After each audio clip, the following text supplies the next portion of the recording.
تھے 92 ہم نے کر لیا، 93 پہ تھے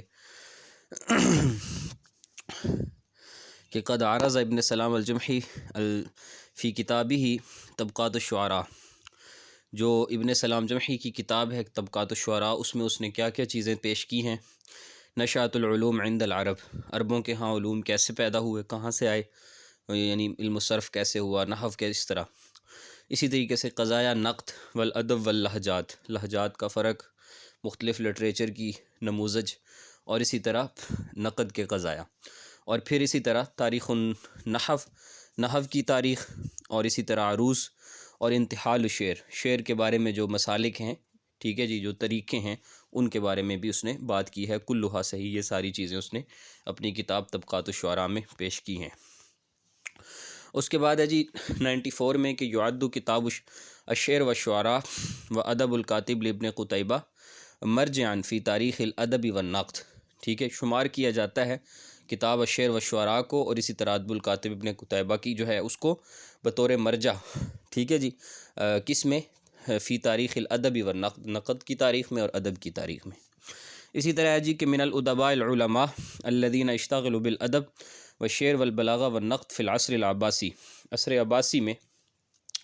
جو ان چیزوں کے ساتھ مشغول رہا، ٹھیک ہے جی، ادباء میں سے بھی تھا اور علماء میں سے بھی تھا، تو وہ عمر بن بحر، ٹھیک ہے جی، المعروف بالجاہز۔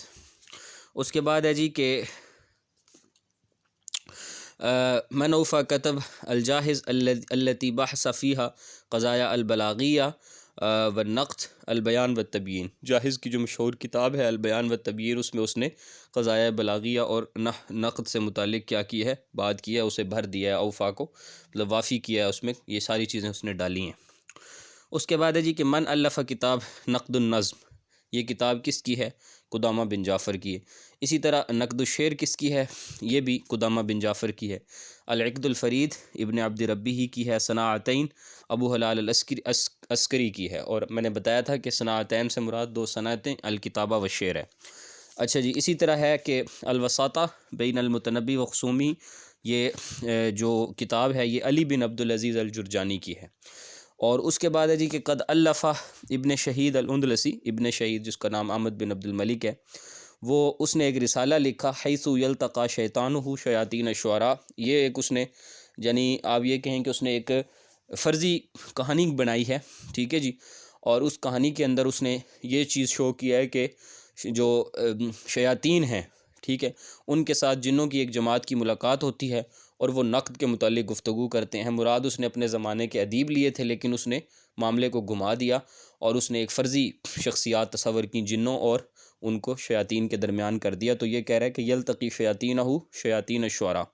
کہ وہ اس حیثیت سے کہ شیاطین کہ جو شعراء میں سے شیاطین شعراء ہیں اور اسی طرح کتاب ہیں، تو ان کی وہ ملاقات کرواتا ہے۔ وتقوم الجن بعملیت النقد، پھر ایک جن آتا ہے جو کہ اس میں نقد کرتا ہے۔ تو فما اسمہا، اس کا اس نے نام کیا رکھا ہے، اس کا نام اس نے رکھا ہے رسالۃ التوابع والزوابع، ٹھیک ہے جی۔ تو توابع جو ہے وہ جن، تابع نام تھا جن کا، اس کی جمع توابع سارے جن جو تھے، اور اسی طرح زویبہ جو ہے وہ نام تھا اس کا شیطان کا، اور زوابع جو ہیں وہ سارے شیاطین ہیں۔ تو رسالۃ التوابع والزوابع جو ہے اس نے نقد میں لکھا ہے۔ یہ بہت اہم سوال ہے، اس کو نوٹ کر لیں۔ 104 میں ہے کہ فی النصف الاول من القرن العشرین ظہر فی مصر کثیر من العقاد البارزین، بڑے بڑے مشہور نقاد جو ہے وہ اس 20ویں صدی کے نصف کے اندر، جو پہلا نصف اول ہے اس میں مشہور ہوئے ہیں۔ اس میں عباس محمود عقاد ہے، شکری ہے، اسی طرح مازنی ہے، طٰہٰ حسین ہے، لویس حوض ہے، محمد مندور ہے، اور عبد القاہر القط یا القط، یہ 2002 میں اس کا انتقال ہوا، بہت بڑا ادیب تھا۔ اسی طرح احمد امین ہے۔ تو یہ سارے بڑے ادیب ہوئے ہیں، اور تقریباً انہی کی کتابیں آگے وہ دے بھی رہا ہے۔ آگے وہ کہہ رہے ہیں کہ السیاسہ دخلت فی الادب وقومت الادیب بلونہ السیاسی فافسد ذلک الادب والنقد معا، یہ کس نے کہا تھا؟ احمد امین نے کہا کہ سیاست جو ہے وہ ہمارے ادب میں داخل ہو گئی، اور اس نے جو ادیب کا رنگ ہے اس کو خلط ملط کر دیا، اس کو سیاسی رنگ دیا، لہٰذا ادب کیا ہو گیا، اس میں فساد آ گیا، ہمارے ادب میں بھی اور ہمارے نقد میں بھی۔ یہ کس نے کہا تھا؟ احمد امین نے۔ فی شعر من قال طٰہٰ حسین، کس کے شعر میں کے بارے میں طٰہٰ حسین نے کہا کہ انہ شعر، اس کا شعر ایسا ہے کہ سالونات، کہ وہ ایسے حال ہیں کہ لا يحتمل ان يخرج الى الخلا، کہ اس سے باہر جانے کو جی نہیں چاہتا، کہ فیاخذ البرد من جوانبی، کہ چاروں طرف شدید ٹھنڈ پڑی ہوئی ہے اور ہم ایک حال یعنی بطور اس حال کے ہیں، سالون کہتے ہیں حال کو، جیسے شادی حال ہوتے ہیں، تو بھئی وہ ایسے بڑے بڑے کمرے ہیں کہ جن میں یعنی جب بندہ اس شعر کو سننے لگ جاتا ہے تو دل ہی نہیں کرتا کہ اس سے ہٹ جائیں۔ دکتور ابراہیم ناجی کے بارے میں اس نے کہا تھا، اس کی شاعری کے بارے میں۔ آگے جی، من الذی نقدہم طہ حسین فی حدیث الاربعاء، طہ حسین نے اپنی کتاب حدیث الاربعاء میں نقد کرتے ہوئے ادباء مہاجرین کے بارے میں یہ کہا کہ لا نستبح لانفسنا، کہ ہم اپنے لیے یہ حلال نہیں کرتے، جائز نہیں کرتے کہ ان نغر الناس بقراءتہم، کہ ہم جو لوگوں کو ان کا لٹریچر یا ان کی شاعری پڑھ کے لوگوں کو یہ کہیں کہ لوگ اپنے دلوں کو کھارا کر لیں، لوگ اپنے دلوں کو افسردہ کر لیں، اور کہ لوگ دکھی ہو جائیں، کیونکہ آپ کو پتہ ہے نا کہ ادب مہجر جو ہے اس کی ساری شاعری کا جو مرکزی نقطہ ہے وہ کیا ہے، وہ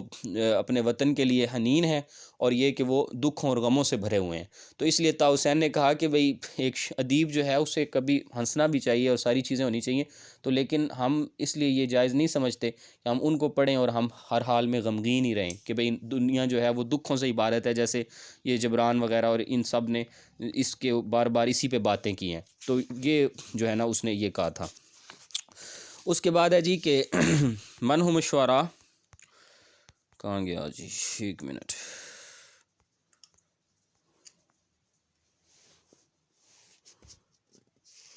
ہاں جی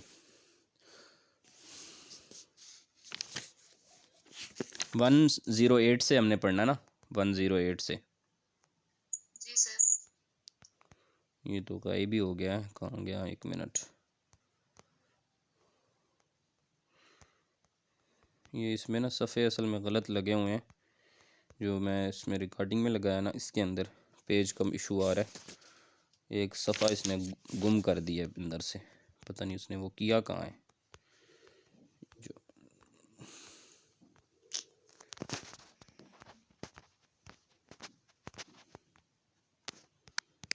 ایک منٹ، شاید کہ وہ اوپر ہو پیج، نہیں اوپر بھی نہیں ہے،